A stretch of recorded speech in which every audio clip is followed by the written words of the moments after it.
심리학자들의 연구에 의하면 남자들은 하루에 500개 정도의 단어를 얘기하고 여자들은 2만 개 정도의 단어를 얘기한답니다.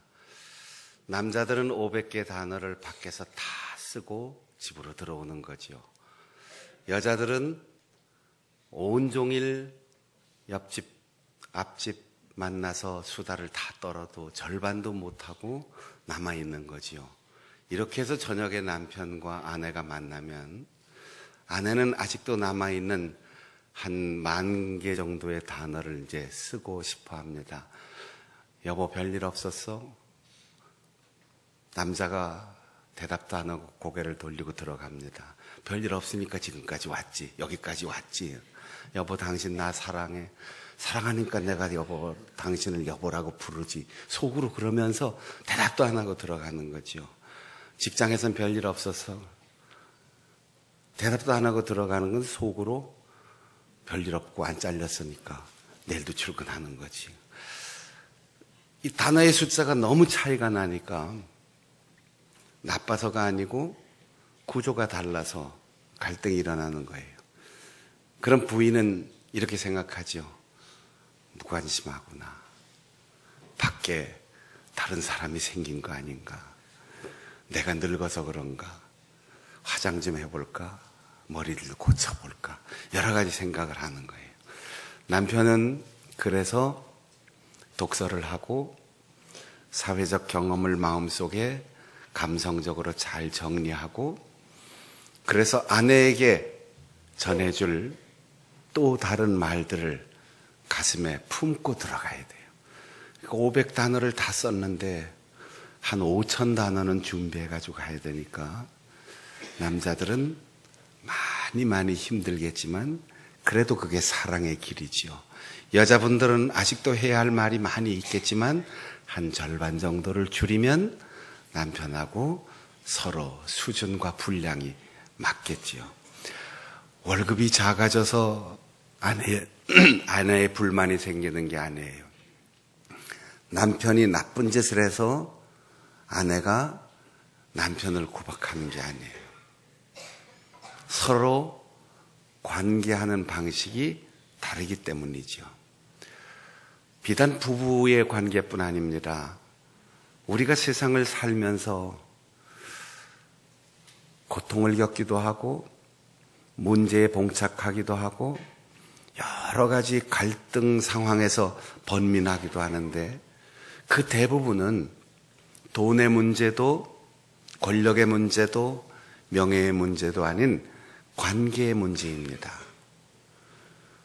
돈을 많이 잃었어도 그 사람과의 신뢰의 관계가 깨지지 않으면 위로와 희망이 있습니다. 그런데 얼마 되지 않는 적은 돈의 손실이 일어나도 사람과의 관계가 깨지면 마음의 상처가 깊습니다. 인간에게 가장 중요한 것은 돈도 권력도 명예도 아닌 좋은 관계입니다. 한 20년 전에 제가 이런 얘기를 들었어요. 카나다로 이민 목회를 하러 간 저희 후배 목사님 한 분이 주일학교 때는 제가 교사였고 나중에 목사가 돼서 이민을 가서 이민 목회를 하는데 또 한국 사람 한 분을 만났어요. 그분은 저와 함께 지역사회나 또 사회봉사를 같이 하는 NGO에서 일하다가 그쪽으로 파견 나간 분인데 두 분이 서로 만나서 한국 사람들끼리 얘기하다가 어떻게 우연히 박순영 목사를 아느냐 이 얘기가 나왔어요. 그랬더니 두 분이 서로 내가 박순영 목사를 잘한다. 아니다, 내가 더 잘한다. 그러면서 서로 나를 더 잘한다고 한참 다퉜다는 거죠. 그 얘기를 들으면서 야, 인생 잘 살아야 되겠다. 누가 얘기하다가 한국에 있는 성결교회, 장충단교회, 박순영 목사 이렇게 얘기 나올 때 얼굴이 굳어지고 표정이 일그러지면서 고개 싹 돌리고 얘기하기 싫어해지면 이거 문제지요. 제가 잘못 살았다는 얘기죠. 혹시 내가 모르는 곳에서 기분 나쁜 얘기가 혹시 있었다면 저한테는 전달이 안 되니까 제가 모르겠죠. 그런데 두 분이 만나서 무슨 사역을 나눈 것도 아니고 무슨 엄청난 자금을 주고받은 것도 아니고 좋은 선물을 주고받은 것도 아니에요. 한 사람의 얘기를, 이름을 얘기하면서 처음 만난 사람이지만 한국 사람이라는 공통점밖에 없지만 누군가를 얘기하면서 좋은 관계를 맺을 수 있다면 이것은 그 사람을 포함해서 화제에 올린 사람 모두의 삶이 헛되지 않았다는 뜻이죠. 우리가 가슴 아파하고 우리가 번민하고 고민하는 것, 지금 여러분 가슴 속에서 괴롭고 힘든 문제들이 무엇이 있습니까? 대부분 관계의 문제입니다. 부모님이 돈을 못 물려주고 유산 상속을 많이 안 해줘서 문제가 아니에요. 부모님과 자녀의 관계의 문제가 생기면 힘들어지는 거죠. 부부간에 월급 봉투의 두께를 가지고 다투지 않습니다. 관계의 문제가 생기면 심각한 문제로 확대될 수 있습니다. 아무런 관계가 없는 사람이라면 서로 믿고 의지하지 않았다면 배신감 이런 얘기가 나올 필요가 없어요. 의지한 만큼, 믿었던 만큼, 좋은 관계를 가졌던 만큼 상처가 되고 배신감을 느낍니다. 자식도 부모도 형제도 친구도 마찬가지입니다. 오늘 우리가 읽은 이사야 선지자는 이 땅에 오실 구세주 메시아 예수 그리스도를 내다보며 그분을 고난받는 종 이렇게 표현하는데, 그 고난받는 종이 채찍으로 등을 때리는 사람들에게 등을 그대로 드러내고, 수염을 뽑는 사람, 이 수염을 기르던 고대 사회에서 수염을 뽑는다는 것은 인간이 겪을 수 있는 가장 모욕적인 행동입니다. 그런데 얼굴을 맡기고 태연히 침뱉고 욕하는 사람 앞에 얼굴 표정이 전혀 달라지지 않고 부싯돌처럼, 차돌처럼, 바위처럼 냉정하다는 뜻이 아니고 아무리 마음을 상하게 하고 육체의 고통을 주어도 그 표정이 일그러지지 않는다는 거예요. 어떻게 이런 삶을 살아갈 수 있고 어떻게 이런 표정으로 사람들을 대할 수 있을까요? 선지자는 예수님에 대해서 이렇게 말합니다. 고난받는 종을 대신해서 나를 의롭다 하신 하나님이 내 곁에 계신다. 하나님께서 나와 함께 하신다.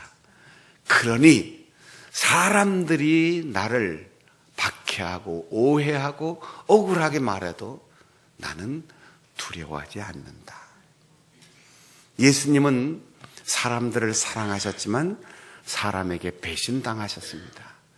예수님은 이 세상을 위하여 오셨지만 이 세상에서 버림을 받았습니다. 생명을 주러 오셨지만 생명을 빼앗겼습니다. 믿고 제자를 선택했지만 그 제자는 스승을 배신하였습니다. 그런데도 예수님은 꿋꿋하게 그 죄인들을 위하여 십자가의 길을 걸어가셨고 마지막에 피 흘려 죽으시면서도 아버지, 몰라서 그러는 사람들 용서해 주시고 나 끝까지 이 길을 걸어왔습니다. 내 영혼을 받아 주옵소서. 이렇게 기도하셨습니다. 제가 요즘 마음이 상하고 또 힘든 일이 있고 절벽처럼 부딪힌 상황에서 어려움을 겪는 우리 후배 목사님들이나 동료들이 상담하러 찾아오면 습관처럼 하는 얘기가 있어요. 그러려니 하고 살아.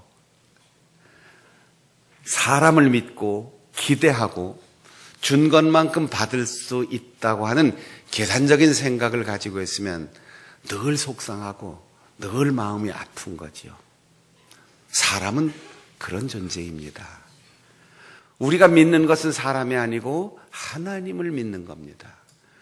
우리는 보상을 받으려고 선하게 사는 것이 아니고 하나님 나라에서 받을 면류관을 기대하면서 고통과 고난 속에서도 우리의 선행을 멈추지 않는 겁니다.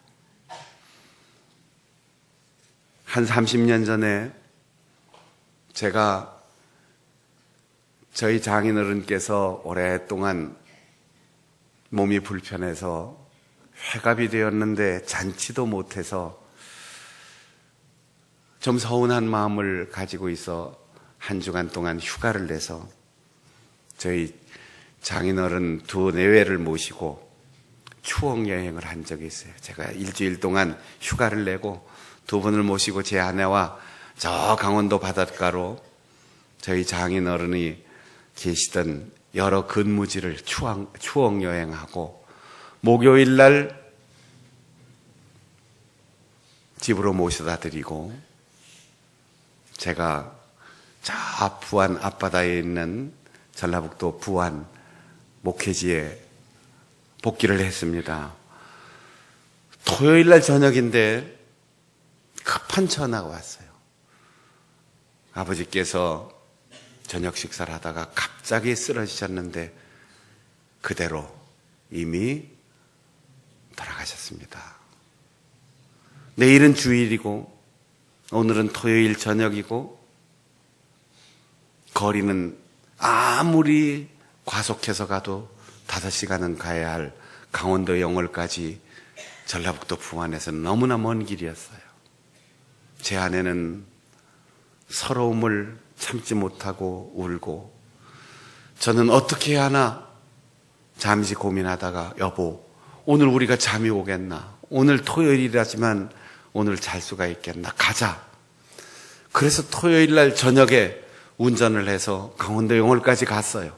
새벽에 영안실에 도착해서 처남들과 처제들에게 장례 절차를 이렇게 저렇게 잘 준비하도록 이야기하고 이른 아침 다시 운전해서 부안까지 와서 주일 예배 인도하고 오후에 다시 강원도 영월까지 갔어요. 가면서 신호 위반도 여러 번 했고 과속도 여러 번 했죠. 그런데 그 이후 제가 운전하면서 가다가 갑자기 확 끼어들어오는 사람도 있고 나도 꽤 달리는데 나보다 고비나 되게 빨리 과속하는 사람들도 있고 난폭 운전하는 사람들이 가끔 있어서 놀라기도 하고 속도 상하고 그래요. 제 아내가 옆에서 저 사람은 왜 저렇게 과속해? 난폭 운전해. 그러면 제가 그러려니 해. 장인 돌아가신 모양이지 뭐. 차 껍질만 보니까 화가 나는 거죠. 금속으로 된 차의 모양만 보니까 비난하고 싶고 분노가 올라오지요. 혹시 그 안에 우리 교인이 타고 있을지도 모르지요. 우리 장로님일지도 모르고 우리 권사님일지도 모르고 장인 돌아가셔서 급히 가는지도 모르지요. 장모님이 돌아가셨는지. 사정을 알고 보면 다 그럴 만한 이유가 있을 거예요. 그러려니 하고 이해하고 용서하고 품으면 무질서 속에서도 양보를 통해서 질서가 생깁니다. 우리의 인생도 마찬가지예요. 사람을 가장 아프게 하는 것은 손이 아니고 발이 아니고 몽둥이가 아니고 혀입니다. 자기는 잊어버리고 자기는 상처 준 줄도 모르지만 평생 지워지지 않는 가슴 속의 상처는 누군가의 혀 때문입니다. 그래서 선지자는 학자의 혀를 깨닫고 쓸모있고 상대방에게 위로와 소망이 되는 말을 할 수 있는 그 혀를 내게 주옵소서. 오실 메시아를 위하여 이렇게 소원합니다. 사랑하는 여러분, 많은 지식, 빠른 지식, 정보와 지식을 자랑하지 말고 수없이 오고 가는 확인되지 않은 뉴스의 전달자가 되지 말고 깊이 깨닫고 생각하고 한마디라도 목사님, 장로님, 권사님 그렇게 부르는 한 단어 속에도 진심을 심고 사랑을 담고 위로하는 마음을 담아서 사람들에게 따뜻함과 평안을 줄 수 있는 학자의 혀, 예수 그리스도를 닮은 혀를 소유한 여러분들이 될 수 있기를 바랍니다. 또 하나의 기도의 제목입니다. 학자처럼 깨우치는 귀를 주옵소서. 여기 아카데믹한 학위를 가진 사람 이런 뜻이 아니에요. 제대로 알고 말하고 제대로 알아들을 수 있는 귀가 열리라는 거지요. 우리의 눈으로 인식하면 지식과 정보의 양이 아무리 많아도 뇌로만 전달됩니다. 그래서 점점 교만해져요. 그런데 귀로 들으면 우리의 가슴으로 전달이 되어 감성이 부드러워지고 풍부해지고 정이 많아져요.